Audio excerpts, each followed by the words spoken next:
حادثات دو قسم کے ہوتے ہیں. ایک حادثہ جو قدرت کی طرف سے ہو، جس سے نمٹنے کا، جس کو روکنے کا انسانوں کے پاس کوئی انتظام بولو نہیں ہوتا. زلزلہ آ گیا، یہ قدرتی آفت ہے. ایک حادثہ وہ ہوتا ہے کہ جو آپ کی بدعمالیوں کا نتیجہ ہوتا ہے. یہ پہلے سے محکمہ موسمیات کی پیش گوئی تھی کہ اس دفعہ بارشیں معمول سے بہت زیادہ ہوں گی. کوئی اچھمبا نہیں ہوا کہ ایک دم اچانک سے کوئی اللہ کا قہر یا اللہ کا غضب آ گیا ہو.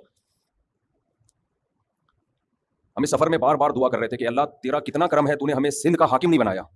ہماری بخشش کا تو چانس ہی ختم ہو گیا تھا ان بھوکوں اور ان قسم پرسوں اور غریبوں کو دیکھ کے، جن کو دیکھ کے آنسو نہیں رک رہے. ان کی قسم پرسی اور ایسے پتہ نہیں کتنے ہوں گے، کتنے تو بھوک سے مر چکے ہوں گے. آپ ذرا 2 دن کھانا پینا چھوڑ کے دیکھیں کیسا انسان تڑپتا ہے. ہمارے ایک دوست نے بتایا کہ وہ کسی قیدی سے ملے، جنگ کے دوران قید ہوا. جب رہا ہو کر آیا تو اس قیدی نے اپنی کارگزاری سنائی کہ مجھے جیل میں، جنگی قیدی تھا تو جیل میں کھانا پینا میسر نہیں تھا، بھوکا رکھا گیا. تو اس قیدی نے بتایا، اچھا یہ بات قیدی نے بتائی کیوں؟ وہ قیدی یہ کرتا تھا کہ ان کے ساتھ جب ہوٹل میں کھانا کھانے کے لیے جاتا تو جو بچی ہوئی روٹیاں تھیں نا، لوگوں نے بچائی بھی ہوتی تھیں، وہ روٹیاں کھاتا، نئی روٹی نہیں منگواتا. حالانکہ مالدار آدمی تھا. جو روٹیاں کھانے میں بچ جاتی ہے نا، کسی کی پلیٹ میں دیکھا روٹی بچ گئی ہے تو گیا اٹھ کے وہاں سے وہ روٹی لے کر اپنی پلیٹ میں رکھی اور کھانا شروع کر دی. اب اس کے دوست نے کہا کہ یار یہ عمل، اس سے ہماری عزت ختم ہو رہی ہے، لوگ سمجھیں گے روٹی خریدنے کے پیسے نہیں ہیں، بچی ہوئی روٹیاں کھا رہا ہے. تو اس نے جواب دیا کہ میں جتنی روٹی کی قدر جانتا ہوں اتنی تم نہیں جانتے. میں نے وہ حالات دیکھے ہیں کہ یہ رزق کیا چیز ہے، یہ روٹی اس کی کیا حیثیت ہے. جب پیٹ بھرا ہوا ہوتا ہے انسان کا، اس وقت اس کو نعمتوں کی قدر نہیں ہوتی. پھر اس نے اپنا واقعہ سنایا کہ میں جیل میں قید رہ کر آیا ہوں، جس گورنمنٹ کے جیل میں تھا ان کی طرف سے روٹی ہماری بند کر دی گئی. جنگی قیدی ہوتے ہیں نا. کہنے لگا کہ بھوک سے یہ حالت ہوئی ہماری سب قیدیوں کی کہ کچھ دن کے بعد ہمیں ایک پیپر نظر آیا جس پہ بسکٹوں کا چورا پڑا ہوا تھا. کسی نے بسکٹ کھا کے کہیں ایسے پھینک کے چلا گیا تو اس پیپر کے اوپر بسکٹوں کا تھوڑا سا چورا. کہہ رہے ہم ایسے بھوک سے نا تڑپتے ہوئے اس کی طرف گئے. جیل میں 2 ساتھی تھے، وہ اتنے سے چورے کو ہم نے 2 برابر حصوں میں تقسیم کیا. چھوٹا سا پاؤڈر کی چٹکی ہوتی ہے، اس وقت ہمیں اس کی بھی قدر معلوم تھی. کہہ رہے 2 برابر حصوں میں تقسیم کیا کہ ایسا نہ ہو کہ میں اپنے ساتھی کا حصہ کھا جاؤں.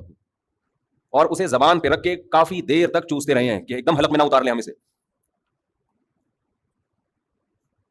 تو جن غریبوں کی، جن بھوکوں کی آہ بھوک کی وجہ سے نکلتی ہوگی، اور ایک طرف وہ حکمران ہیں جو پیٹ بھر کے کھا رہے ہیں، زکاتیں بھی کھا رہے ہیں، حرام بھی کھا رہے ہیں. وَلَا تَحْسَبَنَّ اللَّهَ غَافِلًا عَمَّا يَعْمَلُ الظَّالِمُونَ. اللہ کہتے ہیں اللہ کو ہرگز غافل مت سمجھنا، ظالم جو کچھ کر رہے ہیں اللہ اس سے غافل نہیں ہے. کیسے عیاشی؟ تو میں یہ کر رہا تھا، ایک حادثہ وہ ہوتا ہے جو قدرت کی طرف سے ہوتا ہے. یہ وہ حادثہ ہے جو ہمارے حکمرانوں کی کوتاہی کی وجہ سے ہے. کئی مہینوں سے پیش گوئیاں ہو رہی تھیں کہ اس دفعہ بارش توقع سے بہت زیادہ ہوگی. بہت عرصے سے پیش گوئیاں ہو رہی تھیں. 2011 میں بارش سے سندھ تباہ ہو چکا تھا.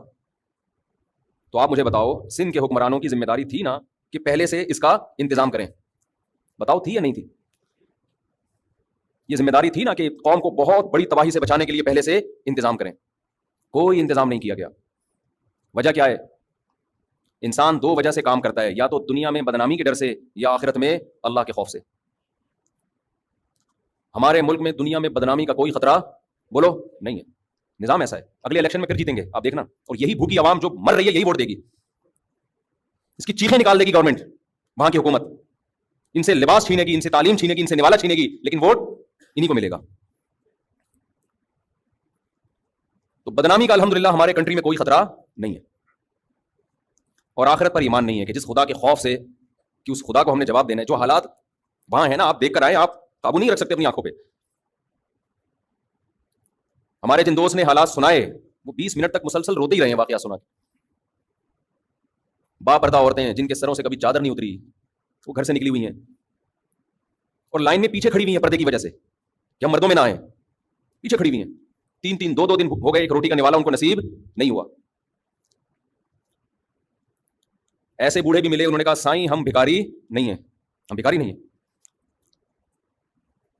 آج حالات نے ہمیں ایسا بنا دیا کہ ہم بھیک مانگنے کے لیے بھیک مانگنے کے لیے کھڑے ہوئے لائن میں. حالات نے ایسا بنا دیا.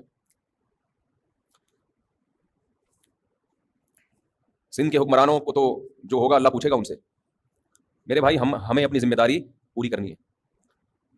او اطعام فی یوم ذی مسغبہ، قرآن کہتا ہے ایسے دن میں مسکین کو تلاش کر کے کھانا کھلاؤ جو بھوک کا دن ہے.